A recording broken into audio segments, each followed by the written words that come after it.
Bill, for a while, it looked like the conservatives would take over public broadcasting, and you were the center of the attacks. Yet today, you're busier than ever on PBS. Do you feel anything different about either your colleagues or their bosses? Is there any looking over their shoulders?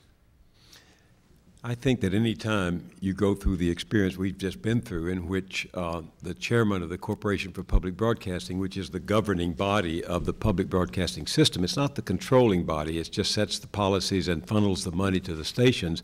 Anytime a chairman of the CPB attempts to apply political pressure on the journalists and producers down the line, a chill is communicated and does set in. And I think people begin to be cautious and say, well, maybe we shouldn't commission this particular documentary. In this case, for those of you who don't know it, this was the chairman of the CPB who had been the editor of, appointed by George Bush with the assistance of Karl Rove. And he'd been the editor of Reader's Digest, a very conservative man, or a right-winger, who became deeply concerned about what he called the liberal bias of our weekly broadcast now with Bill Moyers.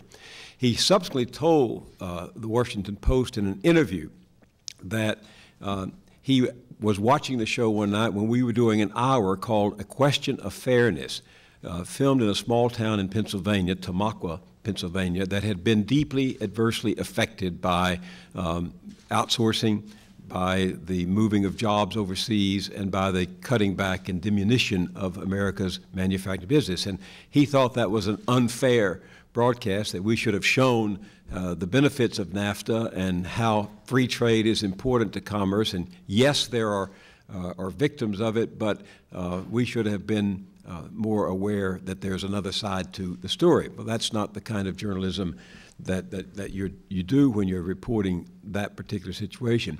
But he became concerned that, as I've said in a number of speeches, he became concerned that we were reporting the realities that the administration was denying. He's an ideologue. Ideologues embrace a worldview that can't be proven wrong because they admit no facts to the contrary.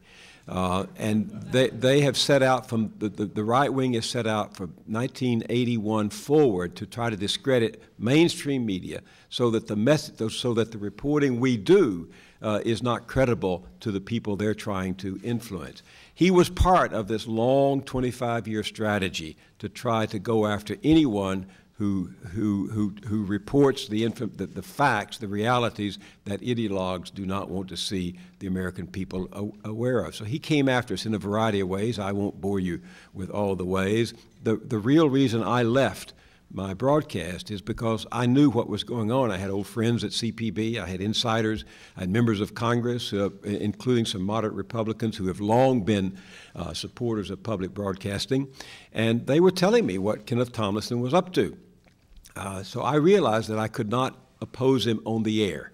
I could not fight him while on camera. It would involve the broadcast in a controversy. It would appear to be self-serving, and it would diminish the role of public broadcasting. So I retired from the broadcast. I'd been thinking about it. I turned 70 that year, but this gave me an incentive to go out and fight publicly from a private station, from a private platform, and take him on, which I did.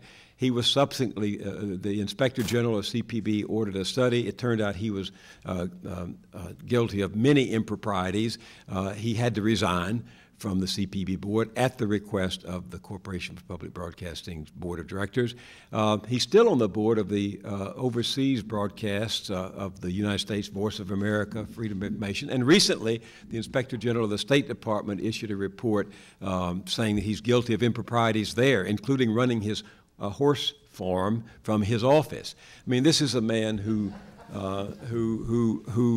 first concern is not the integrity of journalism. It is whether or not journalism serves a purpose that he and Karl Rove were attempting to impose upon public broadcasting. But I have sensed a chill down the line on the part of stations and some producers. This happened before.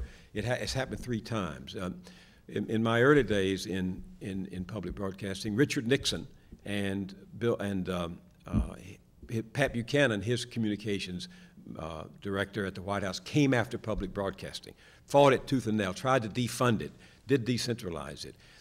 It was a independent Republican from Dallas who was chairman of the board, Ralph Rogers, who took Nixon on and won the battle. Newt Gingrich came after public broadcasting. This happens about every 10 years when the right-wingers think they can't have one last remaining independent means of news and information in the country. I think that we have suffered, we have been intimidated somewhat, but I think that that will pass in time as it usually does. It is difficult to be constantly portrayed as in a negative light by a substantial community of America, by the right wing, particularly by the right wing bloggers, Bill O'Reilly. In Eric Boller's new book called Lapdogs, about what's happened to mainstream media, he points out that Bill O'Reilly attacked me 53 times in the course of 1 year. Sean Hannity, Ann Coulter. It's not fun because you know that the people who don't know what it's all about leave the scene of the fight with a certain sense of disdain for anybody who's in it. They don't know the issues. They don't know what it's all about. They don't understand that there's been this quarter-of-a-century ruthless campaign to discredit Dan Rather and mainstream media to make good reporting to right-wingers is called liberalism. And they have used that epithet to try to undermine the integrity, credibility of journalism. And it's not fun to be the poster boy for that, as you say, Bill. You have to explain to your grandchildren why their friends at school say, did you see your grandpa's, what they've said on the web about your grandpa? They don't understand that. But nonetheless, I mean, if you want to do serious journalism, you've got to be prepared for that in this day and time. But it's not a pleasure.